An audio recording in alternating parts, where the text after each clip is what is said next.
Bismillahirrahmanirrahim. Assalamualaikum warahmatullahi wabarakatuh.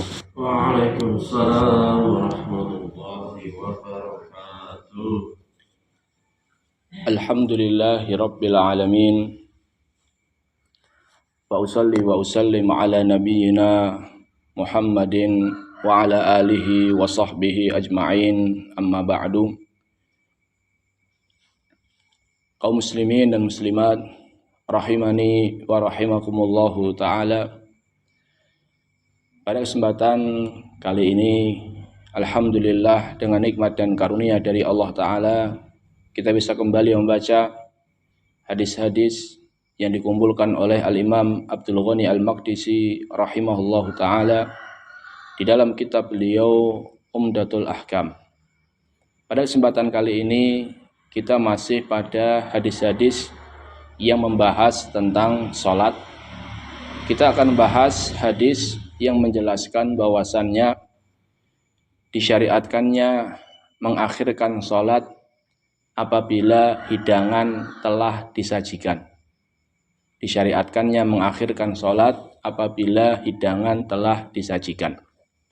An Aisyah radhiyallahu ta'ala anha, dari Aisyah, semoga Allah Ta'ala meridhoinya, anin Nabiyyi sallallahu alaihi wasallam qala, dari Nabi sallallahu alaihi wasallam beliau bersabda, idza uqimatis shalah, apabila salat telah didirikan, artinya iqamah telah dikumandangkan. Salat di sini alif lam di sini alif lam lil jinsiyah, artinya mencakup semua salat, baik salat duhur, asar, maghrib, isya maupun subuh.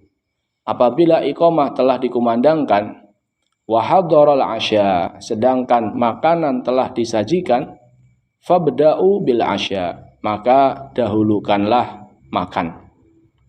Jadi di dalam hadis ini kata Nabi Shallallahu Alaihi Wasallam, apabila telah iqamah sedangkan makanan telah disajikan, maka yang lebih didahulukan makan dulu atau sholat dulu? Makan dulu. Hadis riwayat Bukhari dan Muslim.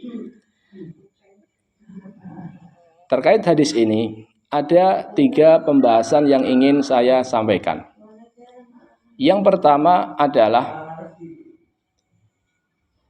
disyariatkannya atau dianjurkannya mengakhirkan sholat apabila makanan telah disajikan.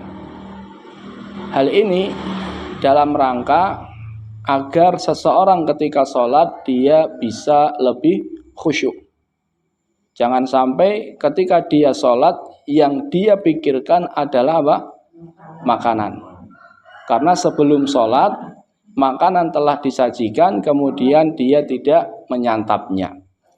Jadi illah atau tujuan dari mendahulukan makan adalah agar sholat bisa dilaksanakan dengan semaksimal mungkin, agar bisa menghadirkan hati ketika dia sholat. Sebagian orang, kata Ibnu Jauzi rahimahullah ta'ala, ada yang mengatakan berarti kalau gitu lebih mendahulukan hak hamba dong, kan makan hak hamba, sedangkan sholat adalah hak Allah. Masa lebih mendahulukan hak hamba daripada hak Allah? Kata Ibnu Jauzi rahimahullahu ta'ala, justru ini mendahulukan hak Allah, yaitu agar ketika dia menjalankan hak Allah, melaksanakan hak Allah, yaitu sholatnya dilaksanakan dengan maksimal. Ini poin yang pertama. Namun para ulama memberikan beberapa catatan. Yang pertama, apabila makanannya telah siap. Jadi bukan makanannya belum dimasak atau bahkan bahan-bahannya belum dibeli. Alasannya kenapa kok enggak ke masjid, itu sudah qomat? Kan makanan sudah disajikan. Mana disajikan? Dimasak aja belum. Jadi syaratnya yang pertama, makanan sudah apa? Siap untuk dimakan. Yang kedua adalah dia mampu untuk makan. Dalam artian dia tidak sakit atau dia dalam kondisi tidak puasa. Jangan sampai seperti tadi, sudah qomat kok belum ke masjid.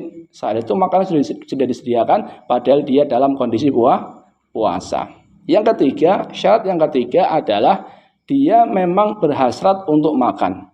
Bukan dia dalam kondisi kenyang, nggak mau makan, lagi nggak pengen makan, kemudian dia beralasan tidak ke masjid karena makanan sudah disiapkan, maka ini tidak tepat. Dan ini jamaah dilakukan oleh para sahabat Nabi Shallallahu Alaihi Wasallam. Ibnu Umar, beliau pernah disajikan untuk beliau makanan dan iqamah telah dikumandangkan.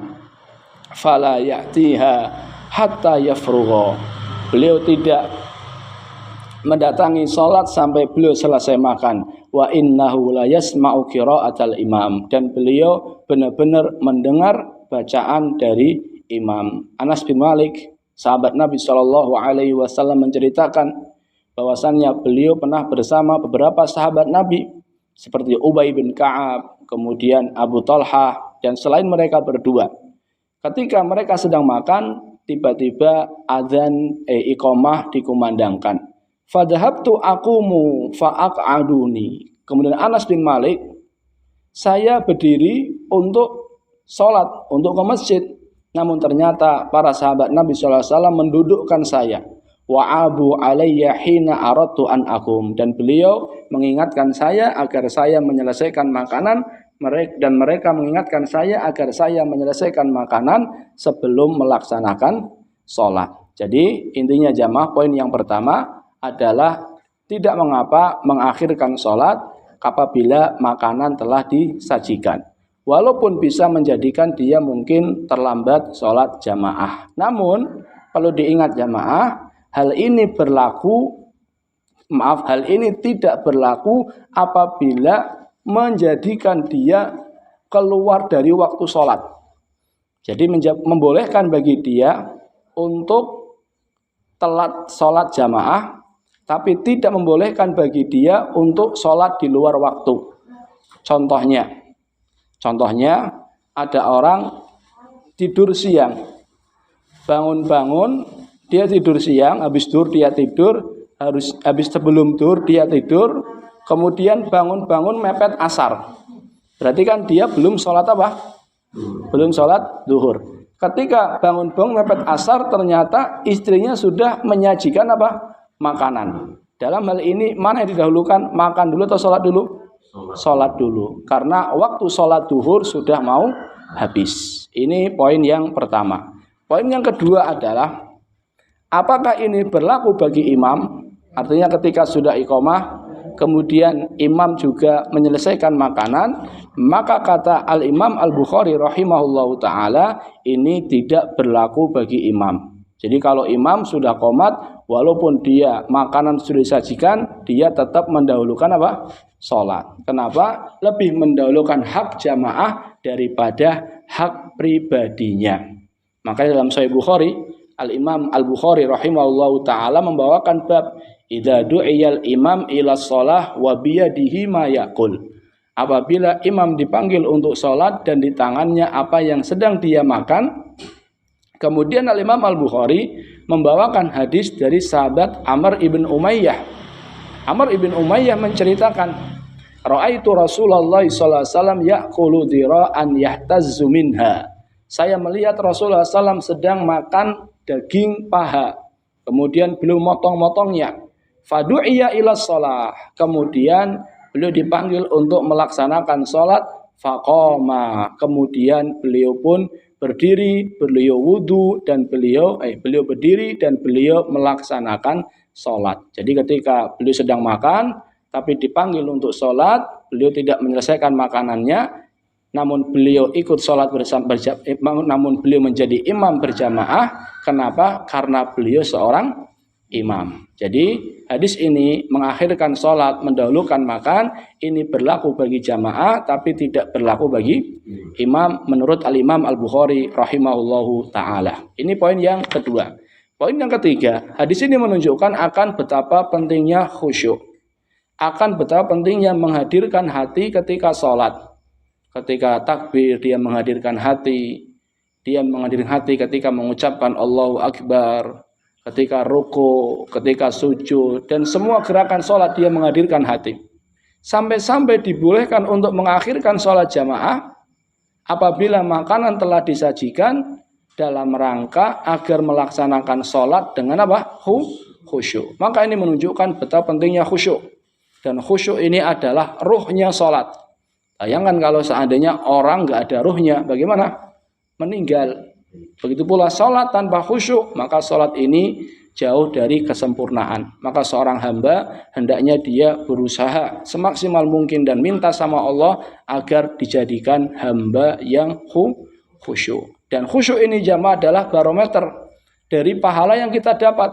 Semakin seseorang khusyuk, pahalanya semakin apa? Banyak. Jadi bisa jadi ada dua orang sholat, sama-sama sholat, tempat sholatnya sama, imamnya sama, takbirnya bareng, rukuknya bareng, dan seterusnya. Tapi antara satu dengan yang lain, pahalanya sangat beda. Yang membedakan adalah apanya?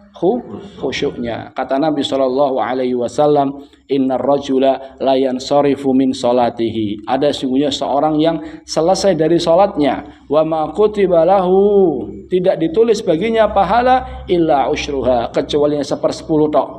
Ada yang hanya 1/9 tok. Ada yang hanya 1/8 tok. Ada yang hanya 1/7, 1/6, 1/5, 1/4, 1/3. Ada juga yang setengah. Jadi ada yang dapat setengah, ada juga yang dapat hanya 1/10. Semua itu tergantung dari kekhusyuannya. Maka seorang muslim hendaknya dia berusaha agar menjadi hamba yang khusyuk. Wallahu ta'ala alam bisawab. Terima kasih atas perhatiannya. Kita tutup dengan doa kafaratul majlis. Subhanakallahumma bihamdika asyhadu an la ilaha illa anta astaghfiruka wa atubu ilaih. Wassalamualaikum warahmatullahi wabarakatuh.